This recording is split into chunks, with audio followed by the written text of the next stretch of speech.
We're having issues with LinkedIn, so let me try going live again there. I think we're live on YouTube, so this might be a weird start. But technology, there we go. Okay, now we're on LinkedIn. I was like, technology, it's failing me right now. So welcome everyone to Breaking in Tech. We had a little bit of issue. It went live on YouTube and not on LinkedIn, and so I had to push a few buttons and then get it to work. So now we should be live on both platforms, and we're really excited to have Rudy here today to talk about his experience at Sabio. So welcome to the show, Rudy. Hi, great to be here. So let's start with a little bit about your background, who you are, and just how you ended up at Sabio. Not all this way to that point, but just tell us a little bit about your background before Sabio. Yeah, so my background before Sabio, I was working mostly in marketing and advertising on the ad technology side. So I'd been exposed to a lot of, was working with a lot of front end developers and a lot of their code base. But I had just was not working alongside the developer route before Sabio, even though like I wanted to. And that's kind of what attracted me to Sabio in the beginning. So you weren't working on the developer side, but you were working kind of in an area where you were like sort of getting exposed to it, and then that was like, what's that? I want to learn more. Is that kind of what happened?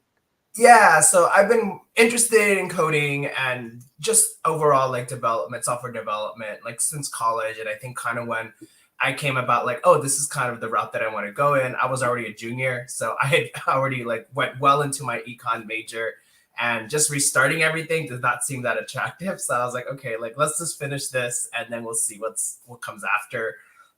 One of my first jobs was working with Keller Williams in Seal Beach and managing like their WordPress and their Wix sites and their constant like open houses that they were doing. So working like developer adjacent, but never being the actual developer on it.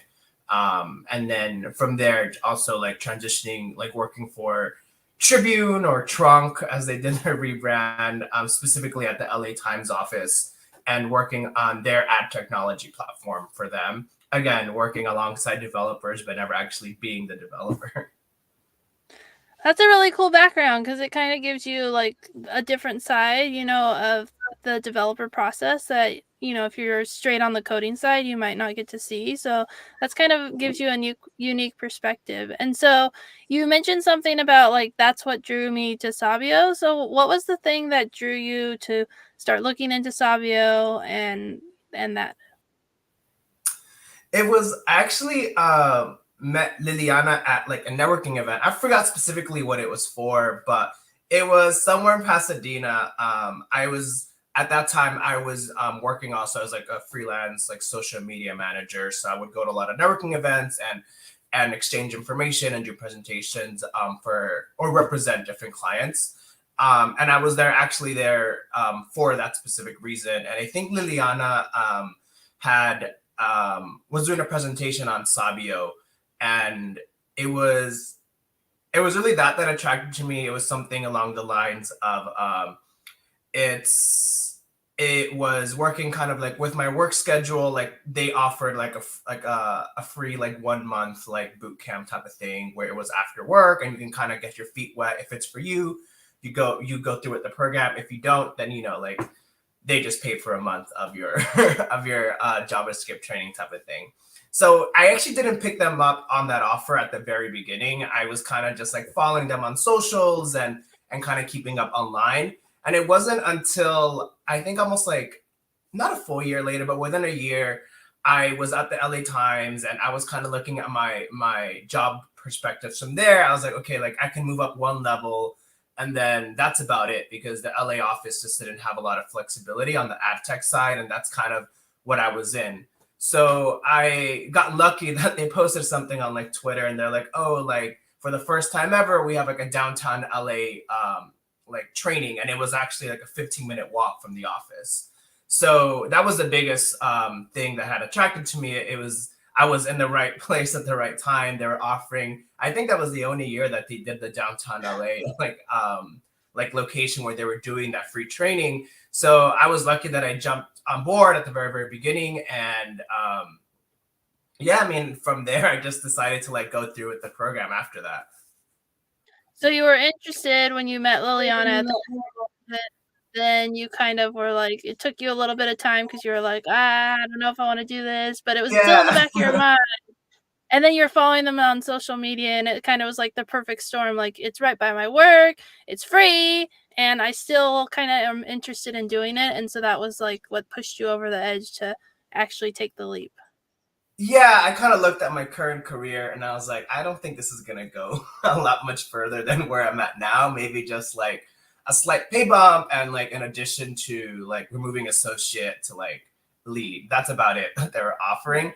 So it just seemed like the perfect opportunity. I think my biggest delay that from when I first met Liliana and got introduced to Sabio to like when I actually decided to jump on board was it was this I had just I think it was like a year and a half into like my quote unquote like working career post college. So I was like, oh, let me give it some time. Maybe I'm just being too impatient. But then I was like, well, this is an opportunity, and if I don't jump on it now, then like I'm probably gonna look at it in 2 years and be like, I should have done it back then. So I just kind of Yeah. like push myself to do it in that regard. Your story reminds me a lot of Gregorio's story because he was doing like physical therapy type stuff, and like he looked at his career path and he was like, well, I can only go here and I want to go, much farther, and the same thing. And he was like, I need to figure out something else. And that was how he shifted to doing software engineering, and then took the next leap of starting a business with Liliana and creating Sabio. So I like hearing how you were like looking at the future and were like, wait, this isn't what I thought was going to happen. I want something else, and took that leap. Yeah, it was something that I knew that had to be done, and I knew that if I didn't do it at that moment when they were offering like that specific course in downtown LA, it would not have happened. So I'm very grateful that I did jump on board, and I did meet some people alongside that cohort that like JavaScript pre-training that I later met during the cohort as well. Yeah. So you did the free course, and was it kind of like everything clicked? Like, oh yeah, I really like this. This is something that I could see myself doing. And then you decided to jump on board and dive into the class, or was there a period of time where you were still trying to figure out what to do next? I think once I was doing the course, there were some familiarities just working alongside other developers and working in the ad tech sphere. I think it was different me understanding like the logic behind it versus me just doing like a copy and paste into like Google Tag Manager and just doing the QA and testing for it. So there was definitely a little bit of a code switch that I had to do to actually one understand the coding and two now put myself in the developer's shoes instead of like the ad tech perspective. So there was a little bit of a struggle that first month, but I think once I did finish the program, it was kind of I knew that I was going to continue with it, like the actual like boot camp and not just the that free course that they had offered. Um, yeah, so I just kind of like jumped. I think the second I finished that, or right before it, I put in my 2 weeks notice, and then I started. I think about a month after. I pretty much did it immediately from that free course to like the actual boot camp. And for that one, I completed it in Culver City. Okay, in person in Culver City. Yeah, Yeah. that's awesome. Yeah, so what was it like to like jump off the deep end and like, give up that job security and do something new? Was that like a scary decision, or were you excited? Like what were you feeling, or all the emotions? I think when I had started, I was very much like, oh man, what did I get myself into? Like I have no idea what this what this really is, like what this is supposed to function like every day every day was like pretty much a long day from the time that like I got up just because like just the traffic to get to the specific location and then just putting in the extra hours like after like the actual instruction was over. So every day was like pretty much a long day, and then I think every day was also questioning like, oh, like why did I give up like that job, why did I like give up my security type of thing. And I think the more that I went along the program, I think a lot of the things that I just kept telling was like, okay, just trust the process, things will happen like in the way that they're supposed to. Like I got to this point like I did put work and effort into it, but at the same time, I knew that I trusted in myself that I would make something of this program, one, while I'm doing it, and then two, once I finish with the program.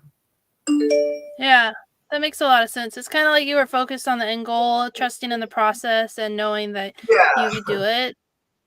Which is a Yeah. lot easier, like now that I've been out of the program for a couple years, that I'm just like, oh, like it was all worth it. Like looking back on it, I was like, oh, there was a clear path, and I am now like been in the development world for like a couple years now. Versus when I'm going through, I'm just like, I have no idea what I'm doing. Like no one is hiring me, no one is getting back to me type of situation. Um, and I distinctly remember when I was once I was at the end of the program and I was applying to jobs. I think during that time period, for like a lot of bootcamp grads, it was very like, oh, like must have CS degree or equivalent work experience, no bootcamp. Like a lot of recruiters would tell you that, like no bootcamp grads, things like that. I think it was a very like different time. I think that kind of changed the more and more I got into my career. But that's kind of like what I like finished the program in, is just there was a lot of recruiters, a lot of internal recruiters, external recruiters, a lot of companies that weren't ready to like risk someone who didn't do a CS degree. That makes sense. I mean, it takes time for the industry to change, and it makes sense that they would be a little wary at first, but then as like Sabio's bringing out graduates and building rapport with like companies and communities, and it just changes the culture over time as people go through boot camps, and then they're able to do the job, and they don't have to have that computer science degree that, and so that makes a lot of sense. And it's good to hear that it's changing now, and that's not something that they're requiring, and that boot camps are an entry level way into software engineering. Yeah. Yeah. So what was it like to go through the program? You mentioned the long hours and a lot of hard work, but what was it like just to learn how to be a software developer? I think my biggest adjustment was just adjusting to how do you call it? A lot of these things that we were looking at were pretty much brand new technologies, depending on like what we're implementing, and working alongside other people who were also learning at the same time, and then having an instructor who was like, oh yeah, like by the way, you're always going to feel like you're learning, you're always going to be reading documentation. A lot of these things just come out, and there isn't like, oh, there's this expert who's been doing it for like 10, 15 years, because some of these technologies have just existed for 5 or 4. So everybody kind of comes in at the same level. So I think getting comfortable with the fact that you're not going to know everything, and two, you're always just going to be constantly be learning. So that was a little bit of a frustration, because I was expecting to like, oh, let me reach out to somebody. They should know. They've been doing it for a couple of years, and they have been doing development for a couple of years, but not for that specific language or not for that specific library. That's brand new. Everybody's kind of coming in at the same point. And that was my biggest frustration. It's just like, well, what do you mean? You've been doing it for 10, 15, 20 years. You should know this. And they're like, well, this has only existed for 3. So everybody's coming in at the same spot you are. But it was also like a little bit of a mental shift, just kind of being able to, one, not just do my own research, but then two, learning how to ask the appropriate questions. It's so easy to just kind of go about it and be frustrated and be like, okay, so like nothing is working. What do I do? What's up?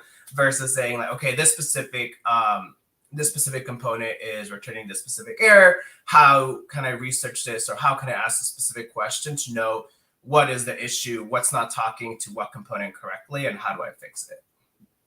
Yeah, you talked about really 2 important things, that technology is always changing, especially in software engineering, especially, this year, the buzzword word of AI has been, huge impact. I've done 2 podcast episodes with Gregorio about AI because it's so important, and Sabio's working to like stay up on things and making sure their students know the newest and latest and greatest, and not just, what they've always done. And so that makes so much sense. And then you also talked about asking the right questions, which I think works so well with AI, because you can use these tools that are AI focused instead of saying, I did something wrong, I can't figure it out, you could say, I messed up and I'm getting this error message, and you could put that in like chat GPT and it would say, oh, well, you're doing this. Or like you can use it as a tool to help you, instead of like, if you have no idea what questions to ask, then it makes it even harder to use these AI tools. So I think it works like seamlessly into what Sabio is already doing, and they just have to like tweak it a little bit as the technology changes, as new things come along, so that the students are aware of it and that they can be learning what those things are, because there's lots of new things coming out with AI and lots of changes. So yeah. So every class does a cohort project. Do you remember what your project was and what you guys did? Yes, it was work. So we were working alongside a NGO, specifically for water resources and matching community projects that are water focused, water based, with local grants in a community. So it was like a grant fund matching site that we were working with. I think that they were based in Azusa, and one of the I'm trying to remember. It's been a couple of years now, but I think it Right. was 2017 or 18 that I had since I finished the program. So that's kind of what I remember from it, to be honest.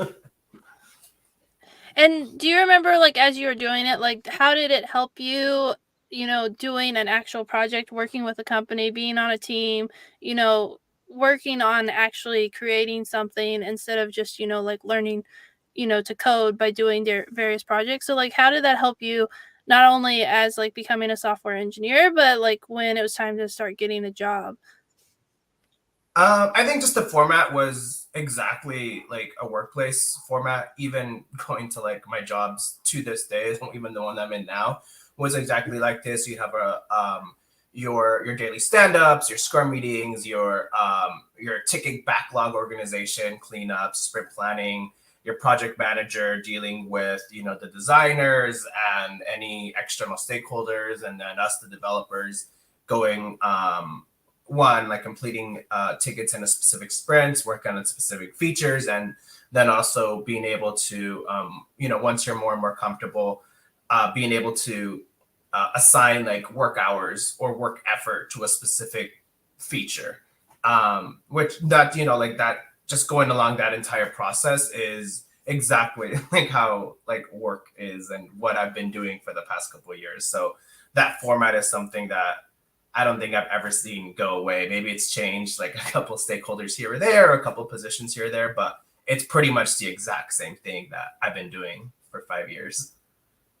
Yeah, I think that's like the coolest or the most important part about it is like it doesn't really matter what project you're doing, but they're really teaching you like what the process is and preparing you for, what it's like to be a software engineer. Where I think a lot of the like 4-year degree programs, you're learning like the technical aspect and not the hands-on getting the work done and how it actually works. And so I think it's a really great opportunity to learn that and to get to work with an organization and then be able to put that on your resume from the get-go when you first, are getting out there. So, what was it like to graduate and go on the job hunt? That one I think for me was a little bit of a like one. I was glad I finished the 3 months. I was like, oh, like I can have my mornings back, and I can actually like turn off my laptop after 6 p.m., which was nice. Um, but I think it was a little bit of like a scary portion as well. I think we like my specific group had finished the same weekend as like Halloween or something. So I think we had like 2 solid weeks of applications before a lot of HR groups or a lot of people that were like stakeholders in the hiring process were either on PTO, on vacation, like back and forth. So I didn't really get like, there were some interviews that had happened right after, but after that, I think I didn't really get hired until like the January timeframe. And I was just hopping around a lot, like either smaller startups or working on additional group other group projects for like my own like freelance type of situation. So I think between the time that I finished and when I like got settled into like my like quote unquote like big boy like developer job was around 9 months. And in between that 9 months, I was just kind of working with a lot of freelancing, whether it be like any WordPress or Wix consultation, because I've had experience in that. But now I had like the actual like development experience to back it up. Working on like just different ad hoc projects. If there was a group that was struggling or startup that was struggling, I'd be brought in for like the span of a couple weeks or like, you know, anywhere between 2 to 3 months, just to assist with any of their JavaScript that they had.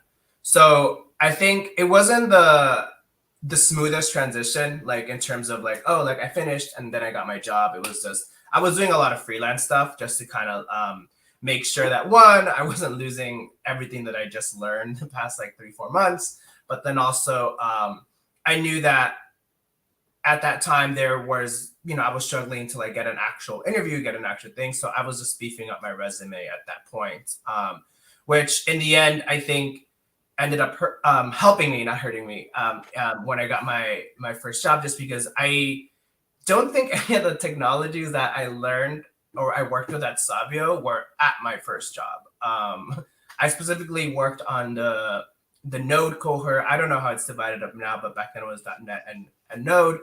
And I actually worked on a .NET project like as my first job.